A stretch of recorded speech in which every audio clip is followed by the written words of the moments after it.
Hi, I'm Alex. This is Pucks and Paperbacks, where I love to shout about queer and trans books. It's Pride Month, and that means I am participating in the Queer Lit Readathon.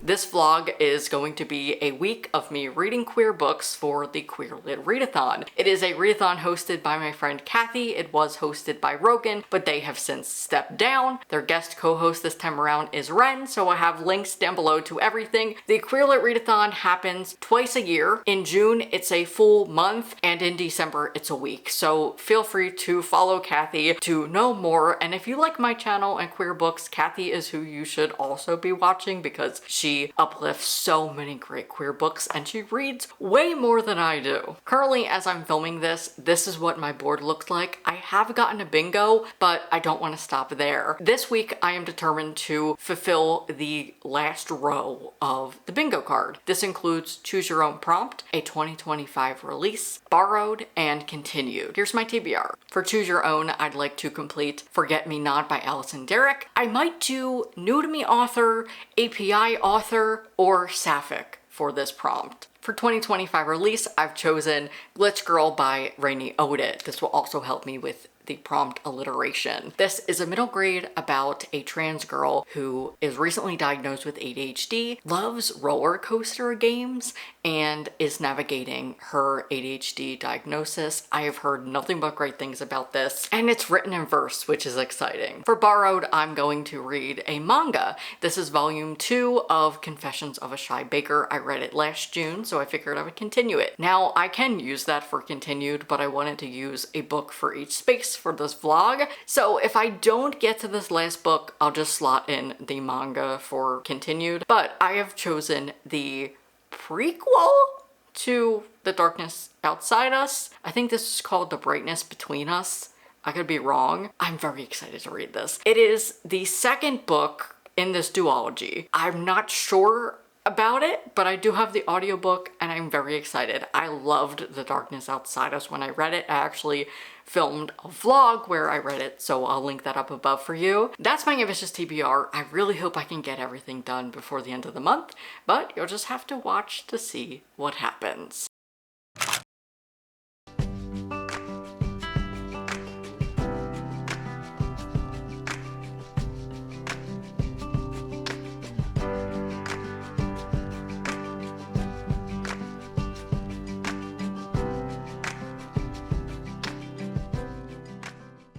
Hi, it's Sunday, June 29th. Tomorrow is the last day of the month, so I need to update you on my reading and get myself reading. I just finished up my reading for a previous vlog I was doing. I'm gonna upload it after I filmed this little clip. I read some popular queer books and books by popular queer authors. I'll link it up above for you. But on Friday, I finished up Confessions of a Shy Baker Volume 2. Here are all of my thoughts.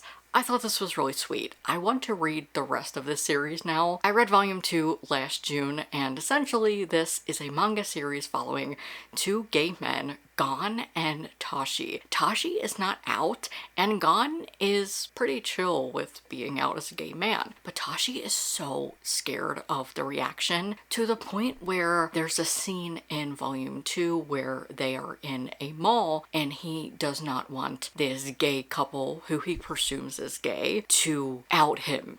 He just thinks that they are going to know that he's gay, and that is just so sad. Honestly, that scene was very relatable to me as a trans person, so I really appreciate seeing this kind of representation. The first volume did talk about how it is not acceptable to be out in Japan, but in this world, there are some steps to accessibility and inclusivity. Tashi is just really scared, and honestly, I just feel for him. He is such a sweet partner. I love the way that this manga is organized. Each chapter is a different recipe. I am going to give you a little warning here because this book does talk about calorie counting. Specifically, he makes low-calorie meals for Gon, and it talks about like some weight loss and dieting, so feel free to go over to the next chapter if you don't want to listen to that. This manga series does talk about weight in the sense that Tashi is making low-calorie snacks for Gon because he was told by his doctor that he needs to cut down on sugar because of high cholesterol and things like that. And I love that we see the recipes. We get to see Tashi making each dish and sharing them with Gon. Every Wednesday he bakes him something, and I think it's so sweet. I just love their relationship so much, and I feel like that's all I can really say here without spoiling it.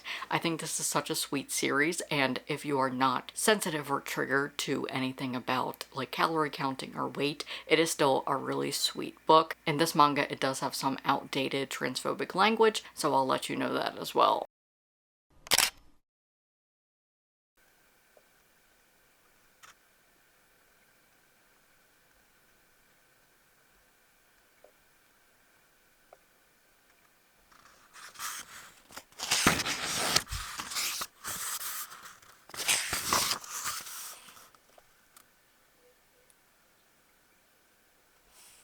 On Friday, I also started Glitch Girl. I am 80 pages in. I am hoping to read more of it tonight, but I'm loving this. If you liked Dear Mothman or Melissa by Alex Gino, or you just want more books with trans femme characters, or books that are dark and talk about things like trauma, Glitch Girl is that. I also think if you liked The Science of Being Angry by Nicole Melleby, that's another good comp here. We follow Jay, a non-binary girl in 5th grade who has moved schools because of her behavior issues in her old school. This just talks so much about how a kid who is neurodivergent is being poorly treated in school, and it is so heartbreaking at times, but I will say I really appreciate the author adding a content warning here.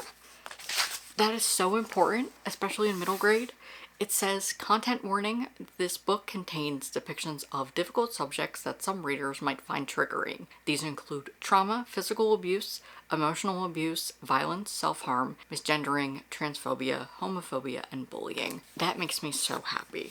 This is written in verse, and it's so interesting seeing the mind of Jay being depicted here through verse, and it's just so fantastic and fun to read, but at the same time super heartbreaking because Jay is trying to explain that she can't control the things that her brain is telling her to do. It just makes me so happy that neurodivergent kids get to see a character like Jay. I just think it's going to be a very important book, and I can't wait to continue reading it. It's the last day of the month, and I have 2 books to finish in order to get myself another bingo. I'm 100 pages into Glitch Girl, and it's going very well. I'll probably be able to finish it up in a couple hours. And this morning I started Forget Me Not by Allison Derrick, and I am 20% in. I'm loving this. I have a good feeling I can finish it today.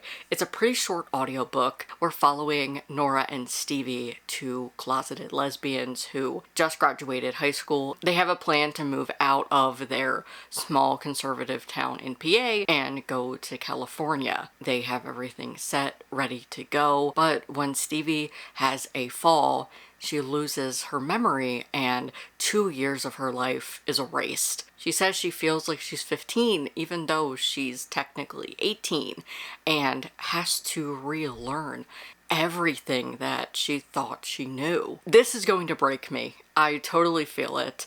It is so heartbreaking, but I feel like is going to be a new favorite. I hope that that's the case because I have not had the best reading month. I haven't come away with anything that has shocked me, so I'm hoping I can end the month on a good note. But that is my reading update for now. I am going to be reading all day, so I will come back once I have an update for either book.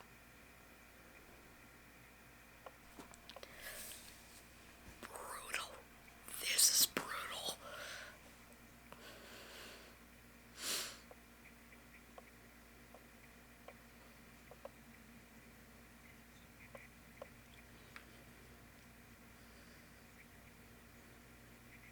It's 3 o'clock and I just finished Forget Me Not by Allison Derrick. I'm so happy I was finally able to read this book and fit it into my reading this month because this was fantastic. I had so much fun reading this. As you can see, it took me less than 7 hours to read it. I started it around 8:30 this morning, and I thought it was really great. I can't wait to read more from this author, but it's very heartbreaking. Tears were shed, and I was a mess. I thought this was awesome. It's her debut novel. We're following two girls living in conservative PA, Nora and Stevie. When Stevie has a fall and loses her memory, she has to piece her life together and find out what Stevie means to her. Her and Stevie had a plan to leave PA and go to California to have a new life together. It was just so brutal, but I loved how it came together. I thought the organization of Stevie figuring out what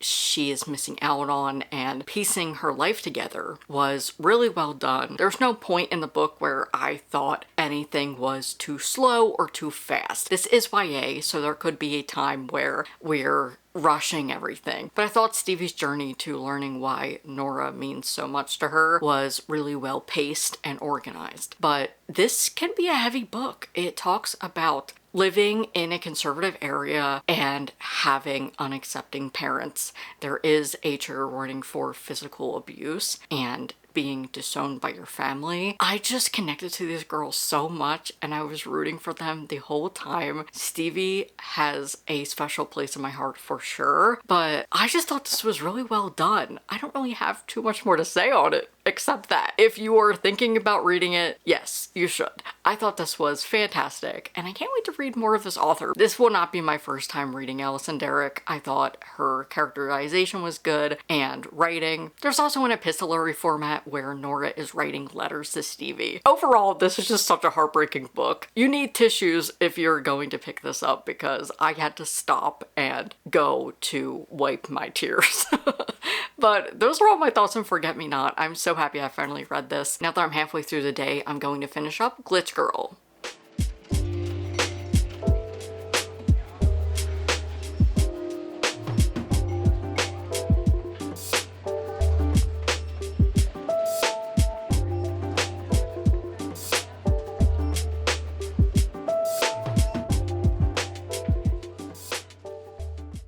Hi, last night I finished Glitch Girl. I was sent a review copy by the publisher. Of course, these are my honest thoughts and I'm not being paid. They just sent me a copy. I thought this was really well done. I liked that it was written in verse, but I will say it was a little too long for my liking. I thought that we could have condensed it a little bit, but besides that, I think that this is so important to have for any kids with ADHD who are in Jay's situation. It is pretty heavy at times. We do have physical abuse on page multiple times. It does talk about childhood trauma, and we have some gender dysphoria. Jay has hyperactive ADHD and is mistreated in school and by their parents. They just have so much energy and nobody is doing anything about it. Now, this is based on the author's life and it's set in the early 2000s, which makes a lot of sense because back then they didn't have a lot of knowledge about neurodiversity and especially like autism and ADHD, so I understand why that happened here. I just felt so much for Jay throughout the book because she just wants to be good. And everybody is saying that she's bad. Friends don't like her. And she is deemed the weird kid. She's always going to the principal's office. And that's why I feel like this is such an important book for kids to have, especially a kid like Jay, to learn that they are not bad. It is society and the education system and adults who are putting this onto a child. The book is set from 5th to 7th grade, and we see Jay going through puberty and realizing that they are not a boy. We do have some non-binary rep here. Jay is a non-binary girl and meets another non-binary kid. I really enjoyed my time with this, and like I said, I'm just happy that it exists for kids and adults to help heal their inner child. However, this is heavy, so do remember the trigger warnings if you're going to seek this book out. And with that, it is the end of the Queer Lit Readathon. Here is my final bingo. I got about 3 bingos, which is really exciting, and was able to get a bingo from this video. Of course, I was not able to get to Elliot Schreifer's book, so I continued for Volume 2 of Confessions of a Shy Baker. Let me know if you participated in the Queer Lit Readathon and what you read. I would love to know. If you don't know about the Queer Lit Readathon, the next round will be in December, but Kathy does monthly prompts, so I believe July's are already up. Go and follow her for all of the information, and she posts everything on the Queer Lit Instagram. And that's going to do it for this vlog. Thanks for watching and clicking on this video. I really appreciate it. If you liked the video, give it a like and leave a comment. It helps me out a ton. You can just leave a rainbow emoji. If you're new here, hi, I'm Alex. I'm a trans man who loves to uplift queer and trans books on my corner of the internet, so if you're interested in that, feel free to hit subscribe. It's free, and I would love for you to be a part of my community. Thank you to my top patrons for their support this month. If you'd like to become a part of the Paperback Pals and receive exclusive content every month and support me as a small trans creator, Patreon is the best way. I actually just posted my July content calendar and hopefuls for them. I post exclusive content there every week, whether it be my weekly newsletter, a video, behind the scenes content. I've got it all over there, and I'm doing a sale right now until July 8th. If you use code PRIDE60 at checkout, you'll get 60% off the Paperback Pal or Bookish bundle tier. I'd love to have you over there. If you'd like to watch more, I will link my last video here and you can subscribe there. Bye.